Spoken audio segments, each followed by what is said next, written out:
Pacers.com is the one-stop destination for everything you need to know about the Indiana Pacers. From player blogs to videos to the unpredictable Pacers Crate. Get the best online coverage of the blue and gold only at Pacers.com. Pacers Crate is back. Summertime edition. I don't even remember how many we've done. We've been so busy. Conrad Brunner of Pacers.com. I've been hanging around the office all summer, so I've been around. Chris Denary, Pacers TV, also doing a little bit of fever work, coming in cheating off of that for us today. And Mark Boyle, who's been walking 150 miles a day, training for his wish walk, something like that. Seems like it, yeah. Now we're joined by a guy we used to call Clark or CK or buddy or pal. Now we have to call him Sir. Because Clark is now the Vice President of Player Relations for the Pacers. Clark, welcome. You're making a second trip to Pacers Crate. This puts you in rare air. That does put me in rare air, and the company is even rarer and more enjoyable. And airier. Rarer Tell and us airier. about how this whole, who contacted who, how did this whole thing evolve? Well, it actually, I came back and spoke at a Business of Basketball function back in November of '09. And around March, I just shared from my heart about the transition I'd been able to make from playing to broadcasting, and just shared my heart with the guys and the other members of the organization that were there.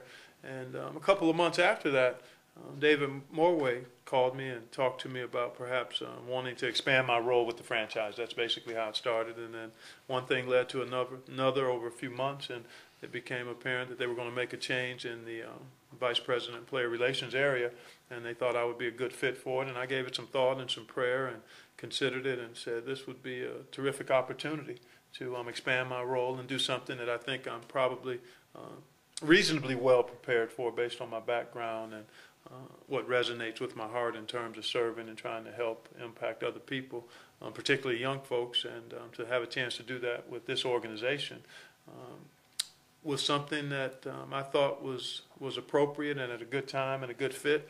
And here we are now trying to get my legs under me and grow into the role.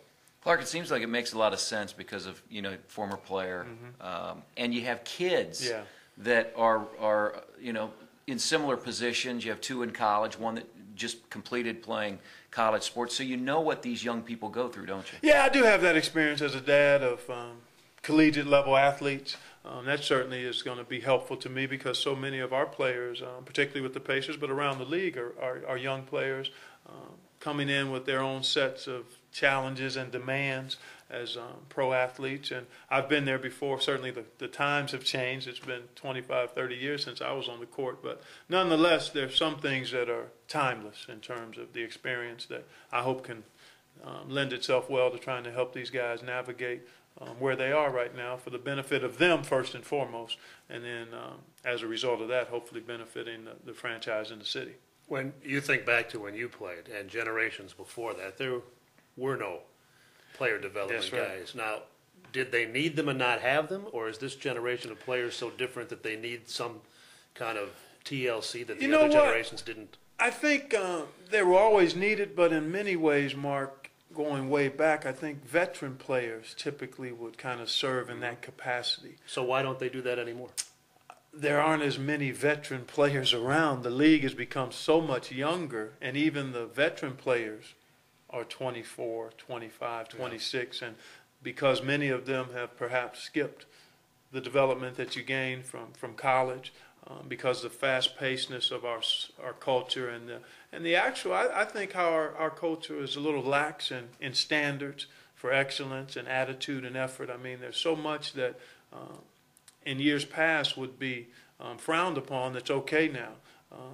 Self-centeredness was something that was disdained a decade ago. I mean, it still is, but not to the degree that it once was. I mean, it's almost celebrated. Oh, that's what I mean. And earlier and earlier. I mean, so that kind of permeating attitude throughout our culture is exacerbated in the world of sports. Time out. That will be the first time you've ever heard exacerbated on Pacers Crate. Or permeated.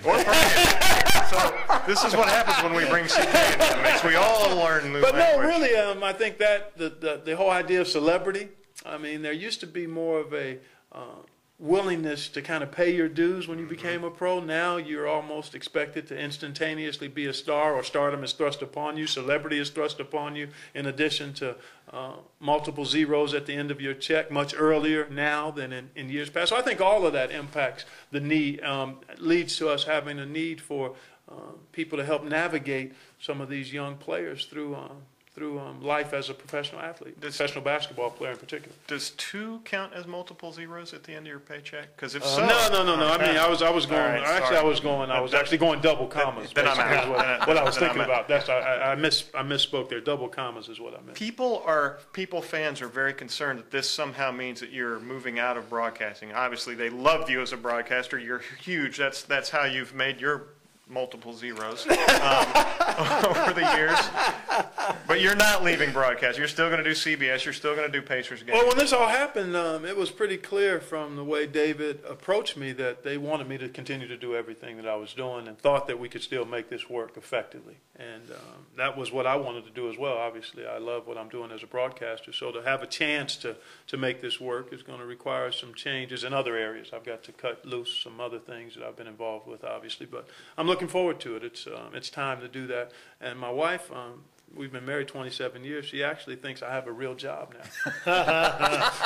Mine doesn't. Since I've added this position, she says, it took me 27 years, 3 years of courtship, and now you finally got a real job. That's right. Now she can tell her friends, my husband's a vice president.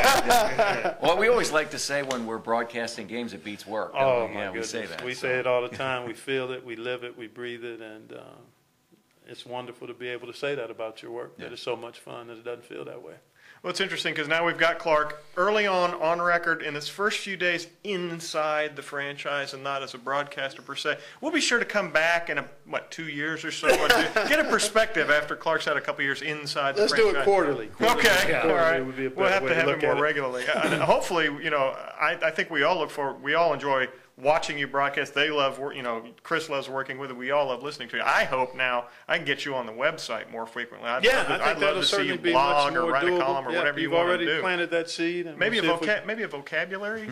Yeah, that would be fun. That would be a lot of fun for me. It would help me stay fresh and challenged. Mark used to have the. Oh, I know. That's right. I know. Yeah, that's right. Yeah. I never used permeate, though. Oh, you did? I don't think so. Is that right? I'm fairly certain you use exacerbated on a regular basis. Yeah, probably. Well, before we get into words that we'd really rather not get out onto the public airwaves, thanks for joining us for Pacers Crate, and we'll see you next time.